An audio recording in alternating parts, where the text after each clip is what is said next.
The sun was shining, the birds were singing, and I was dancing in the kitchen in my socks. It was Saturday, my favorite day. I had music playing loud and my dog, Bolt, was spinning in circles trying to catch his tail. We were both happy. I had no idea danger was just a sip away. I had just poured myself a cold glass of pineapple juice, my favorite drink in the world. The ice cubes clinked softly in the glass as I brought it to my lips. But just before I could take a sip, Bolt jumped up and barked like crazy. He never barked like that unless something was really wrong. "Hey, what's up, boy?" I laughed, holding the glass, but Bolt growled, pushed his nose at my hand, and knocked the glass right out of it. Juice splashed everywhere, on the floor, on my socks, and even on Bolt's head. I was shocked. "Why'd you do that?" Bolt didn't answer, of course, he couldn't, but he kept sniffing the spilled juice. Then he looked at me with those deep, worried eyes. Something in my chest tightened. Just then my phone buzzed. It was a message from my best friend, Lena. "Don't drink anything from your ex. He just told my cousin he did something bad to your juice.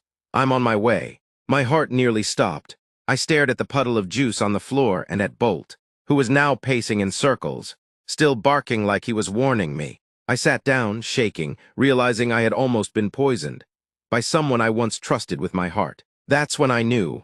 Bolt didn't just save my morning, he saved my life. And that was just the beginning. My hands were still shaking when Lena burst through the door, out of breath and red in the face. "Where's the juice?" she asked, eyes wide. I pointed to the broken glass on the floor. Bolt was now sitting beside it like a soldier guarding something dangerous. Lena crouched down and sniffed it, then stood back up with a serious look. "I think we need to get this tested. My cousin overheard your ex bragging about how he taught you a final lesson. He said something about sweet taste of revenge." I sat down on the couch, hugging Bolt. "Why would he do this? Just because we broke up?" Lena looked at me. "No, because you walked away from him.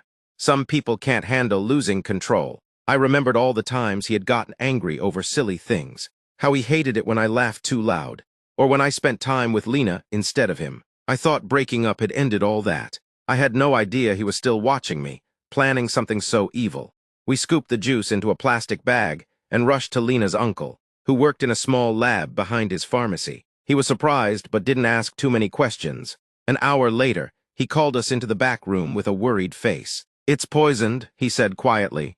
"There's something in it that could have made your heart stop, fast."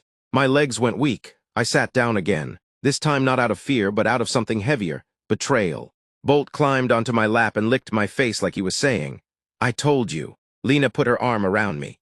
"You're not alone, we're going to the police." But before we could leave the lab, my phone buzzed again. It was an unknown number, a text. "You should have finished your drink." My blood ran cold.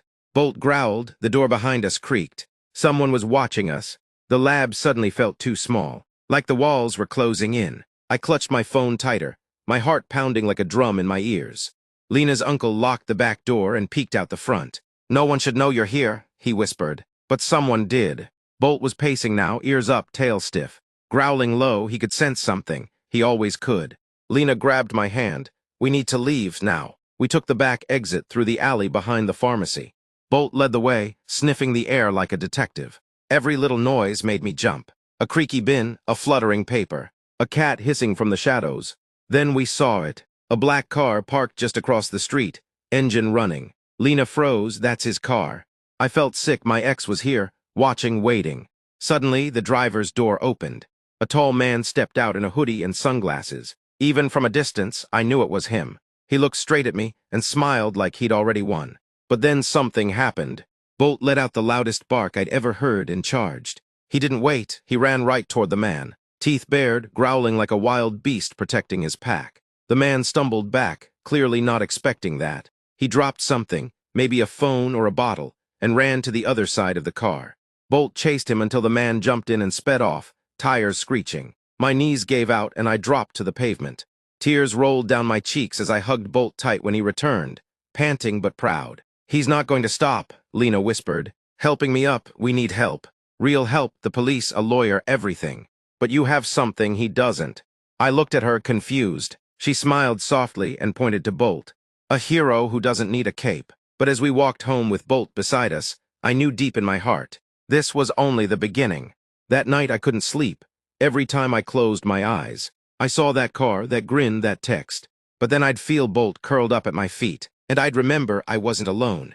Lena stayed over too. She said we were stronger together, and she was right. By morning, we had a plan. First, we went to the police station. I brought the poison juice sample and showed the threatening message. Lena spoke clearly and firmly. I was shaking, but I told the officer everything.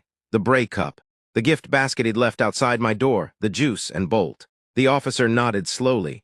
"You've got a smart dog." He said if he hadn't stopped you, you might not be standing here. They kept the bottle for evidence and sent a team to check my ex's house. But when they got there, he was gone. Vanished. That's when it hit me. He wasn't just mad, he was dangerous. We went back home, and I locked every door and window. I even put chairs under the door handles. Just in case, Bolt followed me from room to room, never letting me out of his sight. That evening, I sat on the floor beside him and whispered, "You're not just my dog, you're my angel." He wagged his tail and licked my nose like he understood every word. Then out of nowhere, my phone buzzed again.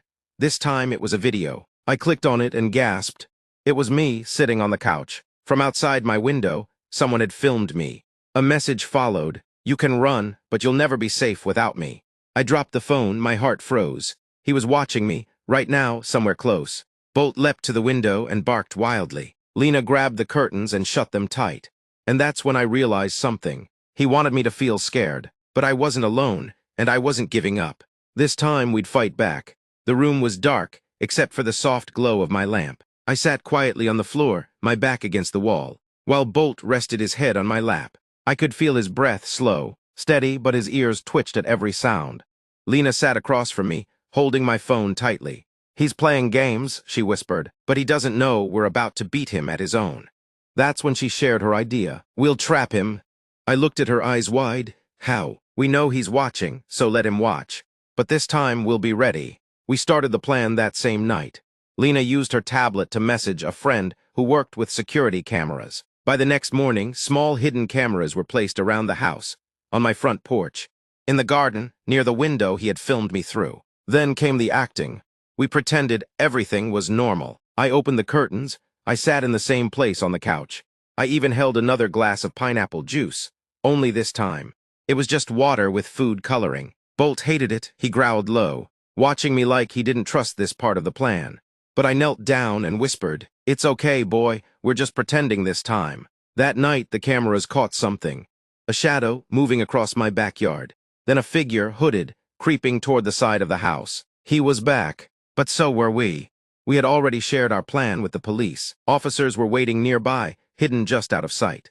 The figure raised something shiny toward the window, maybe a phone or a tool. That's when Bolt barked loud and sharp, the signal we had agreed on. Within seconds, floodlights flashed on. Police rushed in from both sides. I watched it all from the safety of my room on the screen, my heart racing. He tried to run, but Bolt burst through the door and chased him like a flash of lightning. The officers caught up just as Bolt cornered him near the fence, barking like the hero he was. It was over, or so I thought. As they pulled the hood off his head, my breath caught. It wasn't my ex. It was someone else, someone I never expected. My mouth fell open. I stared at the screen in shock. "That's not him," I whispered. That's. Lena leaned closer to the monitor and gasped. "Wait, isn't that his friend? The one with the creepy smile?" Yes, it was. Darren, my ex's best friend. The guy who was always hanging around. Even when I told my ex I didn't feel safe with him. He always stared too long, laughed too loud, said things that made my skin crawl. Now he was the one sneaking around my house. The police took him away, but we stayed up waiting for answers. The next morning, the officer called. He came to my house with a file and a serious look on his face. "Darren admitted everything," he said. "He was the one your ex called for help. He told him what to do, what to put in the juice, and where to plant the cameras. He even helped write the messages." I felt cold all over. "But where is he, my ex?" The officer sighed. "He's still out there. But we'll find him. Darren gave us clues. Said he's hiding but watching you. He wanted you scared, alone, until he could come zave you." Lena clenched her fists. "Save her."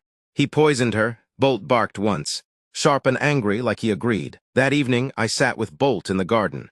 The sun was setting, and the sky was painted orange and pink. It should have been peaceful, but I couldn't relax. I looked into Bolt's eyes and whispered, "I don't want to live in fear. I want to take my life back." He wagged his tail gently and leaned into me, his soft fur warm against my side. Lena walked out, holding her phone. "We've got another idea, one that'll bring him out. This time we finish this. I looked up, what is it? She showed me the screen. It was a fake post, one we would share online. A photo of me smiling, holding a suitcase. The caption read, "Starting a new life far away. I'm leaving tonight." It was bait, and we were setting the final trap. Lena clicked post. The photo went live. Within minutes, the reactions started pouring in. Friends wishing me luck. Family asking where I was going. But I wasn't answering anyone yet. Because this post wasn't meant for them. It was meant for him. The one who poisoned me. The one who sent threats and watched me through windows. The one who used to say, "You'll never be happy without me." I wasn't really leaving, not yet. We waited in silence. Bolt stayed by the front door. Head on his paws, eyes fixed. His tail twitched every few seconds, as if he could feel the tension in the air. Lena was checking the security cameras when her voice broke the silence.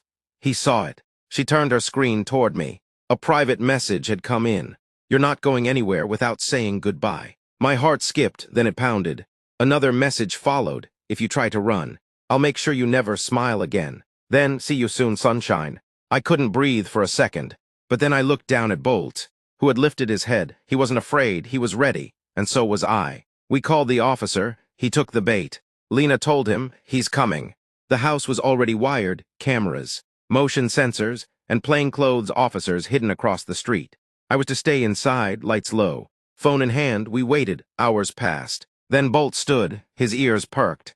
He growled just once. Lena whispered, "He's here." I looked out the window through a tiny slit in the curtain. A figure was walking toward the porch. Slowly, carefully, he wasn't hiding anymore. He thought I was alone, that he'd won. But he was walking into a trap.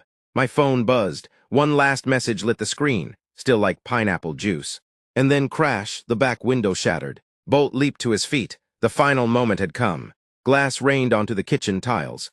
The air was sharp with the sound. Bolt lunged toward the back of the house like a bolt of lightning, fitting for his name. I raced after him, heart in my throat. I could hear footsteps, heavy fast, someone was inside. Lena shouted from the hallway. "He's in," he came through the back. She was already on the phone with the officer. "He's here now, send them in." But I wasn't waiting, not this time. I grabbed the whistle we had placed near the door. A piercing sound meant to signal the officers. I blew it hard. The sound split the night like a siren. Bolt was already chasing the man through the living room. I caught a glimpse of him, a hoodie, dark pants, same grin as always. He turned, saw me, and froze for just a second. That was his mistake. Bolt launched straight at him. The man screamed as he stumbled backward. Knocking over a table, Bolt didn't bite, but he cornered him, barking loud, refusing to let him move. "Call him off," the man yelled, hands up, wild eyes full of panic. "Call him off." I didn't move. "You tried to kill me," I said quietly. "But he saved me, every time." Outside, tires screeched. The police burst through the front door. In seconds, they had him in cuffs. He fought, he cursed, he called me names. But it was over. As they dragged him out, I stepped forward. "You thought I'd stay afraid." I said, "But you forgot something." He glared at me. "What?" I nodded to Bolt, who stood proudly at my side. "I've got someone who loves me better than you ever could, and he'd never let you win." They took him away, and for the first time in a long time, I felt safe. But just as I closed the door, Lena said softly, "You know this isn't the end, right?" I turned to her. "What do you mean?" She handed me her phone. There was a new message, sent just minutes before he was caught. From an unknown number. "You caught one of us, but not all." I looked down at Bolt. He growled low. The fight wasn't over, but this time we were ready. Rain began to fall that night. Soft at first, like whispers on the rooftop. I sat on the couch, knees pulled to my chest, with Bolt curled protectively beside me. Lena stood by the window, watching the street like a guard. That message echoed in my mind. "You caught one of us, but not all." What did it mean? Was there a group? How many more? The police had taken my ex away in handcuffs. Darren was behind bars too. But this message felt colder, smarter, more dangerous. Lena turned around, her face pale. "We need to know what they're planning. This isn't just about jealousy anymore. This is a game to them." I nodded slowly. "Then we play back, smarter, harder." She opened her laptop and began searching. Old posts. Messages, connections between Darren and my ex. I watched over her shoulder, but something kept pulling my eyes toward the front door. Bolt suddenly lifted his head and growled. Again, my heart froze. "No," I whispered, "not tonight." A knock. 3 slow taps. Lena jumped to her feet. "Don't open it." We checked the cameras. No one there. Another knock, this time from the back door. Bolt started barking, his body stiff, his eyes locked on the hallway. Lena looked at her screen again and gasped. There's someone in the garden. I leaned over and saw it. A person dressed all in black. No face, just a shadow, standing completely still under the rain. Watching, and then a second figure stepped out beside the first. Two shadows, silent, waiting. They didn't move, they didn't knock again. They just stood there. Like this was only the beginning. The rain poured harder, streaking down the window like tears. Bolt stood at the center of the living room, facing the hallway, his body tense like a drawn bow. He didn't bark this time, he just growled. A deep, rumbling warning. Lena locked the back door and whispered, "They're not just here to scare us, they're here for something." I looked at the screen again. The two shadows still stood in the garden, watching, unmoving. And then one of them raised something. A phone, a flash. They were taking a picture of the house. Bolt barked furiously. I pulled Lena away from the window. They're marking us, watching, sending messages. Just then, a loud thud came from the roof. We froze, Lena whispered, "Someone's up there." I grabbed the emergency phone the officer had given us and called. "They're here, too, in the garden. Someone on the roof, please come now." "We're on our way," the voice said. "Stay inside, don't engage." But it was too late for that. Bolt darted toward the stairs. Upstairs windows creaked. A shadow passed by one. He was inside. Lena and I rushed up with a flashlight. Our hearts in our mouths, Bolt led the way, growling louder with every step. We reached the hallway, the beam of the flashlight slicing through the dark. One of the bedroom doors creaked open. Bolt growled louder. I stepped forward, slow, scared, but refusing to freeze. Then something moved. A man burst from the room. Bolt lunged. Biting at his arm, the man stumbled back, swinging wildly, but Bolt held on. Lena screamed for help. I shouted Bolt's name, trying to pull him back, but he wasn't letting go. More footsteps. Police officers stormed through the door. In seconds, they had the man pinned down. He was younger. I didn't recognize him, but the words he said chilled me to the bone. "You should have drank the juice." I stared at him. "Who are you?" He looked up at me, smiling with a madness in his eyes. "I'm the message." The police hauled him away, but before they left, one officer pulled something from his pocket. A small notebook, soaked but still readable. He handed it to me. This was in his bag. I opened it. Page after page, my name was written, over and over again. And at the bottom of one page, "If we fail, the next one won't." I looked at Lena. Her hands were shaking. And Bolt, he sat by the door, eyes still on the darkness outside. Because whatever this was, it wasn't over yet.